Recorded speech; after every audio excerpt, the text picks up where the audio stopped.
Hey everybody, on today's episode of Madge Unmuted, it's me, Solo. Yeah, and I'm going to be talking about reality TV. We're going to be talking about Amanda and West and how we think it's all our business. It was really nobody's business, but we're going to talk about it anyway, and so we're going to make it our business, even though it's not our business.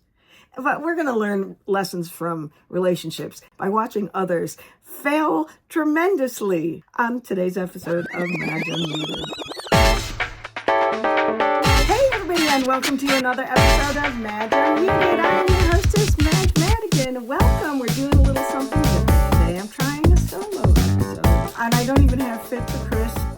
Neither of them could make it today, so I'm just going to wing it. The one really important thing I want to talk about is Amanda and West. I want to talk about reality television because it's gotten fucking ridiculous. Do you watch Summer House? I watch Summer House. Pretty much I watch everything on Bravo. So there's that. We could talk about any show on Bravo. But the thing I find really interesting about it is you can learn a lot of life lessons from Bravo. Reality TV in general. Some of it, though, is so ridiculously scripted. Like, I think, honestly, those 90 days, I don't think most of them are real. Or I think most people have made up their situations just to get on the show. Some of them might be real, but I also think almost always they have to have like a hook. If you've ever been a writer or if you ever took writing courses in college, you learn that there always has to be a conflict. There has to be a conflict. That's what makes the story. Usually goes, conflict and climax and resolution and yada, yada, yada. Or if, you're a writer on Seinfeld, it's just about nothing. Or the Madge Unmuted podcast, it's just about nothing. Anyway, I think in those 90-day shows, they always have some sort of conflict. It's like, oh, somebody just forgot one key important thing about their lives, that like they're still married, or they can't have sex. The person thinks they're going to move there, but the person has like a criminal record and there's no way in hell they're going to move.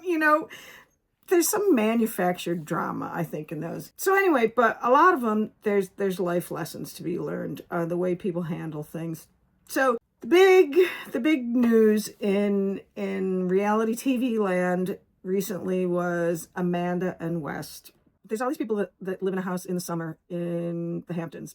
And Amanda was married to Kyle. West was just a guy that was in the group. West used to date Sierra a couple summers ago, but he really did her wrong. Like, he wasn't ready to commit. Well, apparently he must have acted like he was off screen, and then he didn't, and then he like kind of did her dirty in the press, and he just handled it all wrong. He acted really shitty after it ended. And this past summer, trying to get back together, not back together, like they were mending their friendship and everything's good. Also, Amanda and Sierra are best friends.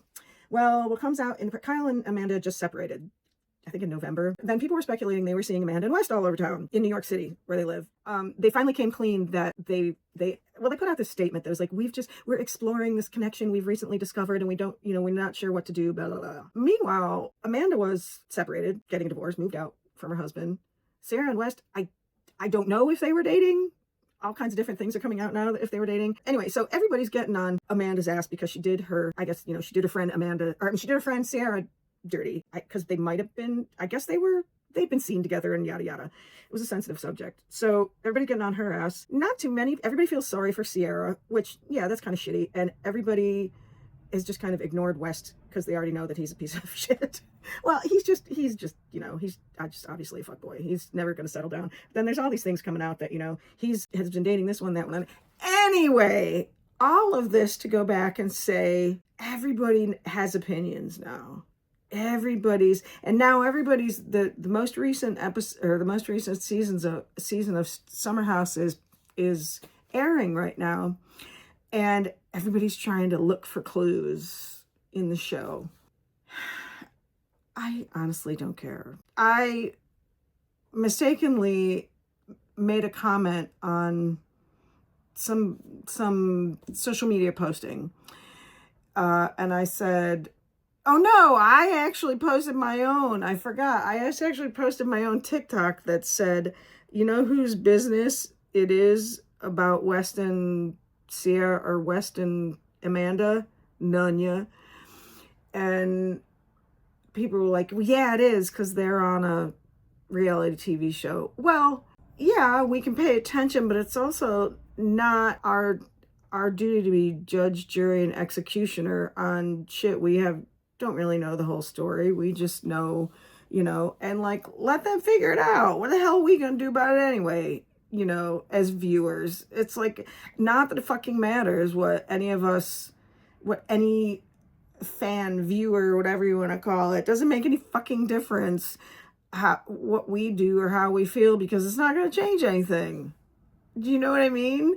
And we're not there. We don't know what's going on, but these people are just ripping people up one side and down the other. And I'm like, give them a break. You don't know. But my question is, what is it about these people that do this? I'm guessing they think it makes them feel better about themselves. You want to find fault in somebody else, it's because you are miserable about yourself and you want to tear somebody else down, rip somebody apart, make you feel superior. Okay, I want to ask these people, do you feel superior now that you are saying shit about Amanda, saying shit about Wes? Maybe it makes you feel superior, but it makes you feel superior, but it doesn't make you superior. Do you know what I mean? Mostly makes you sound like a judgmental asshole. So I don't really recommend that. But also, it's just because these people are on TV. Yes, we get invested in their lives because that's the whole premise of the show, that we're watching their personal lives unfold.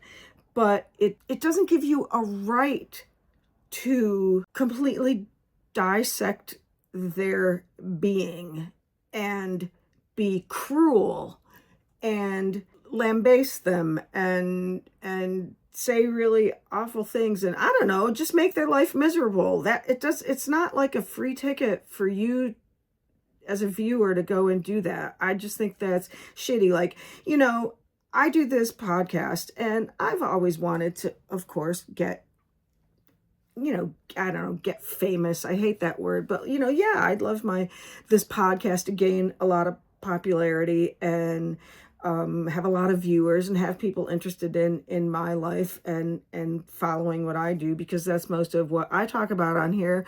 But if you're going to do that shit, like, I can't even imagine if I had been like on a reality show at some of the toughest times in my life.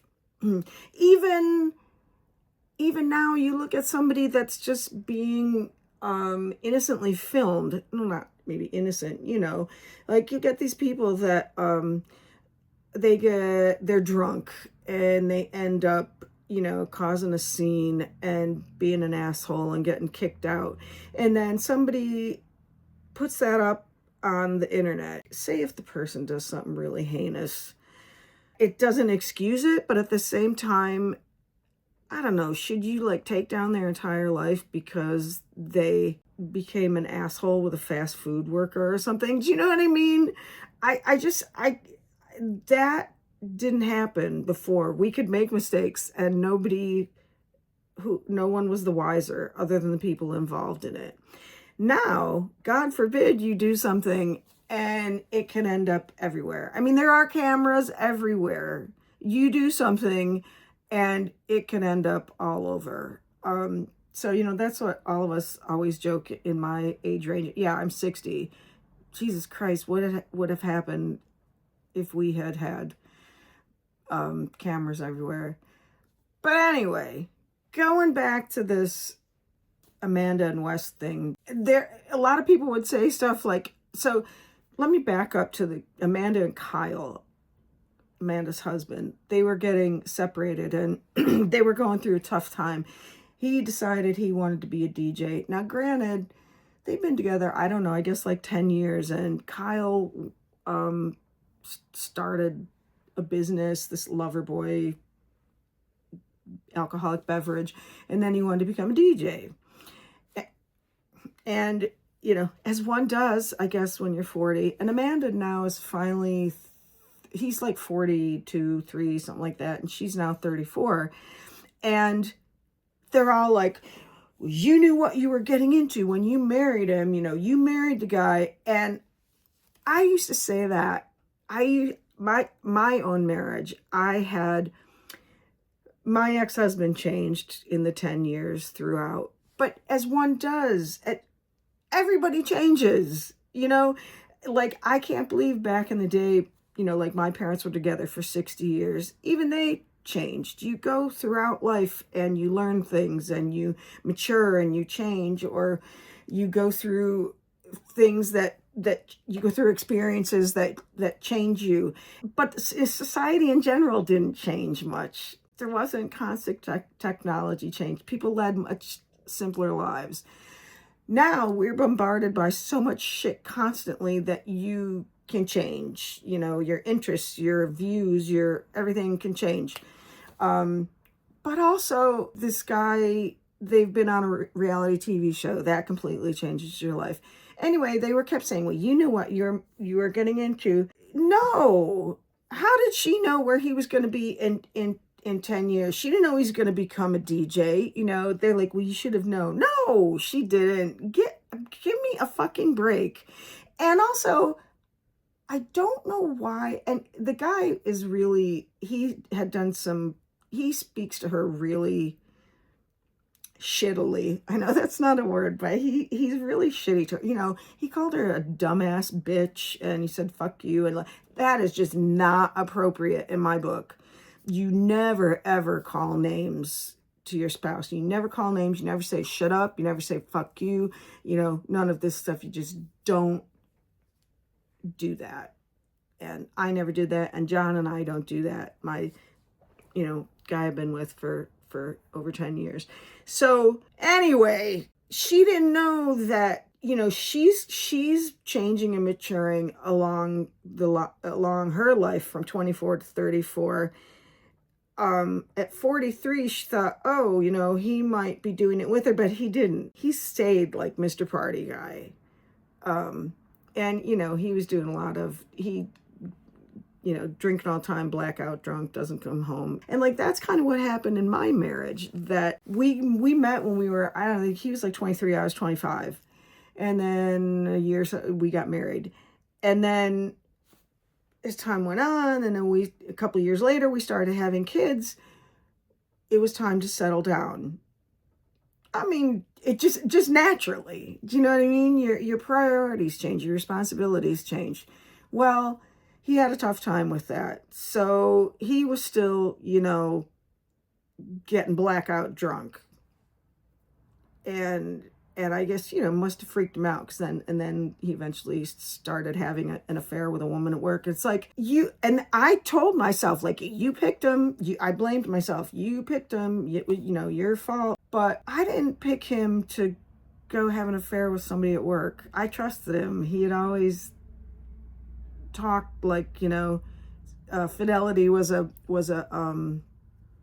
priority.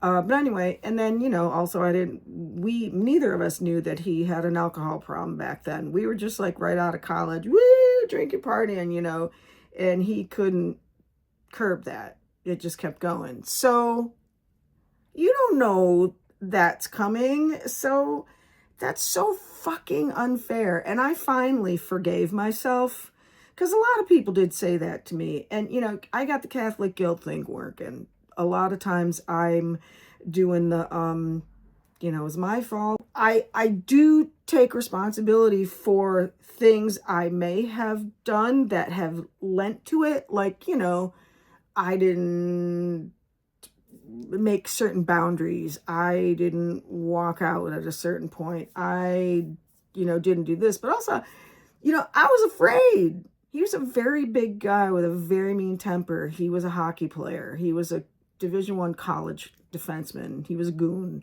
I was afraid of him. People are always like it's so fucking cut and dry. Why don't you just do this? Well, because I'm just trying to make peace. And we had 1, 2, 3 little kids, you know, at various points.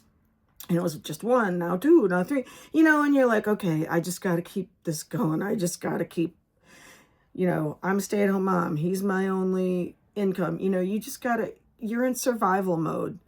So, like, this fucking always blaming the woman shit just fries my fucking ass.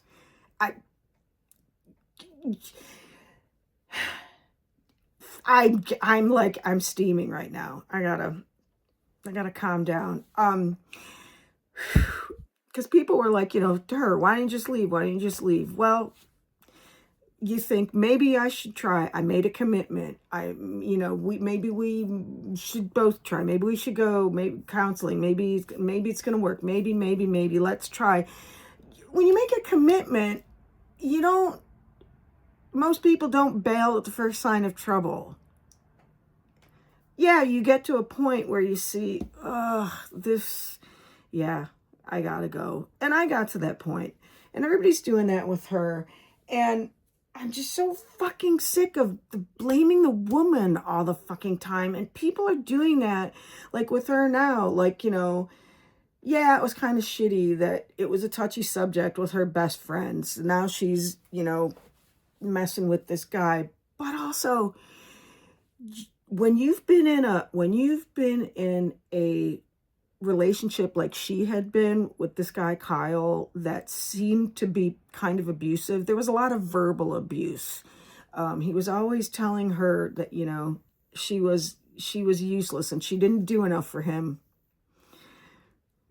I know this is sensitive because all this shit happened to me. You know, I didn't do enough. I wasn't there enough. She wasn't there enough for him. She wasn't behind him enough. She didn't do this, that, the other, blah, blah, blah. Everything was her fault. Meanwhile, she put her whole life on hold and just helped him. And that's what I did.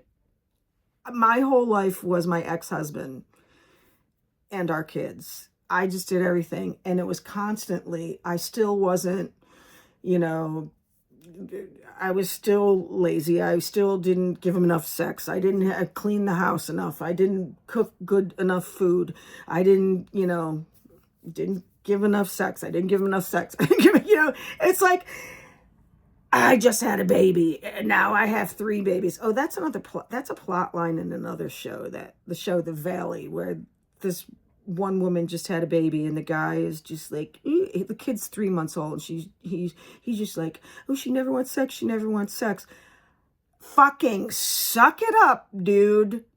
And I used to feel guilty about that one too. Like after, oh, I still need to fulfill my wifely duties. Oh, I just need to, you know, I'm exhausted and I feel terrible about my body. And I'm so emotionally depleted from giving everything I have to these children, my love, my patience, my affection, my whatever. And just give me a break, dude. Just chill out. You can, you know, pleasure yourself for a couple of months. It's not going to kill you and it'll all be good. But when I have to fend you off every night after I told you how it is, you're just building resentment.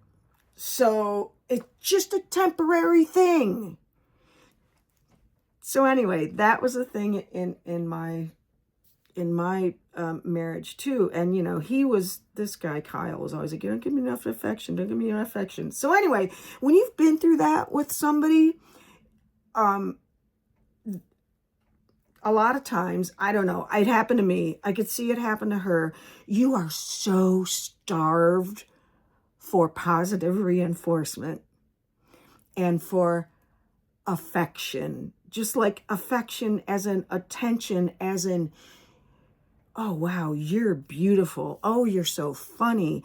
Oh, you're attractive. You're sexy. You're, you know, all this. You're really fucked up for a while. I mean, anybody is. Anybody who's ever been divorced, you know. And there was all these books and all, you know, therapists and whatever will always say, like, don't date or don't get in a serious relationship within a year of your divorce, the first year after your divorce. Because, yeah, your head is not right. And that's definitely what happened to me. I was a fucking head case. And I'm sorry to anybody that I dated probably within the first 5 years after I got divorced, because I was so needy. And I was on my own too. He kind of split, and I was just so, I was out in Denver. I had like no support. I had no relatives. No, I just, finally had some girlfriends, but they all were divorced too. We were all just doing the best we can. So you just want somebody to take care of you. Yeah, I know it's not right. I know it's needy. I know it gives off bad vibes or whatever, but that's what's in your head. And you're always told, don't be needy. If you want to find a man, don't be needy. Don't want affection. Don't be this. Don't be da. So we're constantly told as women that we can't be anything that we need. We can't ever show our hand of what we need. We have to put on this facade. It's always been women were the ones that have to play it cool. Don't call him. Don't, we were all told, anybody of my age, we were all told that shit. Don't ever ask a man out on a date. Clutch the pearls. That was, something that didn't come around until a few years ago. Anyway, this girl is within just leaving the house. She is fucked up. Yeah, did she do the right thing? No, but she's been swept off her feet with this guy. Maybe they did. Maybe they are maybe they do have this undeniable thing that it just happened. Sometimes that happens. Sometimes it's not convenient for everybody when that happens between two people. Love's not always, if that's what it is, who knows, but we can't say anything. It's for them to figure out. Fucking give them a fucking break. Why? What purpose does it serve for you to make these people's lives a living hell online or just talk about them constantly? Quite honestly, I think it makes you look really stupid if you're the one that's trying to decipher everything and make it look like oh my God, like you just spout off all of this and people that get on their high horse. I'm using you as a, John Q. Public or Jane Q. Public, that's the people that are talking, all this shit online. It makes you look like you're on your high horse and you're so self-righteous, and it also puts you in a bad spot because when you're really self-righteous like that, it's a long fall. If you're on your high horse, it's a really long fall and a hard fall if you do something wrong. So it'll come back to bite you in the ass. So if you're one that's talking about how everybody else is so wrong and they do all these things, if you're constantly talking about, what everybody else is doing wrong, then you wrong. Just hold on to your shorts because you're never going to hear the end of it and you're going to look like a raging asshole. I can't think of somebody off the top of my head as an example of that. Many times why everybody is like a pastor that'll be like really, really anti-homosexual, anti-LGBTQ, or really anti any sort of sexual behavior, and then come to find out, oh, they're a child molester, oh, they're a closet gay.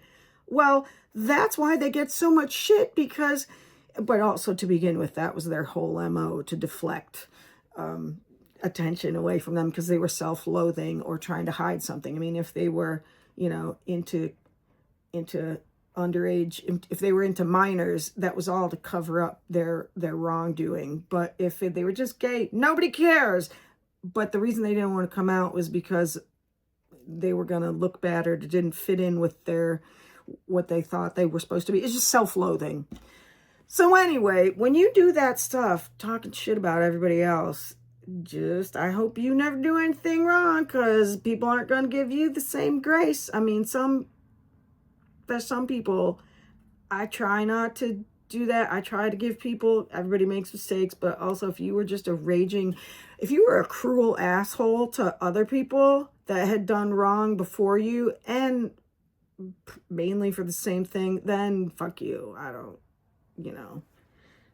don't have much grace for you. But anyway, I can't remember where I left off with Amanda and West and Sierra. But oh, also one little thing about Sierra. I know this isn't going to be a popular thing, but I love her. I think she's a comedic genius. She's gorgeous. All these things. I love her, but I think she got a little carried away with being so sulking. She sulked about West. Like all of last season, she spent her whole time in the house like being pissed off and sulking and not talking to him and making sure that he paid. I think that and she kind of like it was her whole, I don't want to say she made it, but like her whole personality and stuff was about being a victim and being unlucky in love. Now, I'm not saying, she didn't help matters. I'm not saying she reveled in it, but she didn't help matters. So anyway, that is such a waste of energy. Girl, you are gorgeous. Just move on. Because when you spend the energy dwelling on being a victim and still being angry at that person and making them pay or whatever, it perpetuates that energy. I know, I went through it. What you put out there, that's what you get back. I'm sorry, I got a little spittle. If you're reveling in this, I've been wronged energy, you're gonna keep getting wronged. But if you take on that guy is not worth my time. Moving on. He's not even worth my energy. I can't believe that I would give my energy to that. And next. And that's what you do. Because then also if you keep going on about how you were wronged, it's kind of, again, it gives off bad energy and it rubs people the wrong way and it makes you not real attractive. Especially it makes you not attractive, a lot of men. If you're still going on about like, because I know I did it. I'm saying I did it. In the first few years after my divorce, I reveled in my victimhood. I talked about how bad my marriage was and how bad my husband was and how bad and how I'm poor and how I'm broke and whatever. Boy, that's a great sales pitch, isn't it? You need to go on and say, my life is great. That guy didn't want me because he didn't have his shit together. That's his loss. Next. You don't dwell on how you've been wronged and making that person pay and just fucking move on. It'll make you more attractive. And I think a couple things I've seen of Sierra now in the public, like she's been doing some hosting for shows or red carpet or something or whatever, and she seems to be like making jokes about it, and I'm like, good, that's it, you go girl, fucking move on, don't make that your personality. And that's where you go. And at least the other two are keeping their mouths shut and not making it worse. But West, if you in fact have been spreading your seed all over the place and being a fuckboy and just leading all kinds of women on, then you're an asshole. I really liked you. I liked your personality. I thought you were funny, but you know what? You reap what you sow, and I really don't think you care. I really don't think you care if you get caught or whatever. I don't know. Maybe you do, but if you did, you wouldn't do all this stuff. And Amanda, I hope you figure it out. She doesn't give a shit about me. She, like I'm talking. Who cares? I'm just saying in general. Oops, whoopsie. I'm just saying in general. Any Amandas out there, just if you did something wrong, own up to it. If you are in love, just go. Like if you're like a what's her name, Lauren Sanchez and what's his name, or the people that were on like Good Morning America. You're having an affair. You're both married, and then you end up being together. You just fly under the radar and don't be an asshole. Anyway, my point is, it's not for us. Just, you look like a moron if you're trying to be online spouting off what everybody did, what they should have done, what y'all, you know, mind your own business. Keep your side of the street clean, as they say. Make sure you know, if you're in a glass house, don't throw stones. Make sure your shit's in check. Even if it is, don't leave other people alone. They'll figure it out. Anyway, thanks for joining me on this solo effort of Madge Unmuted. And so subscribe, like, and share, and all that fun stuff while you're here. And I hope to see you on the next episode of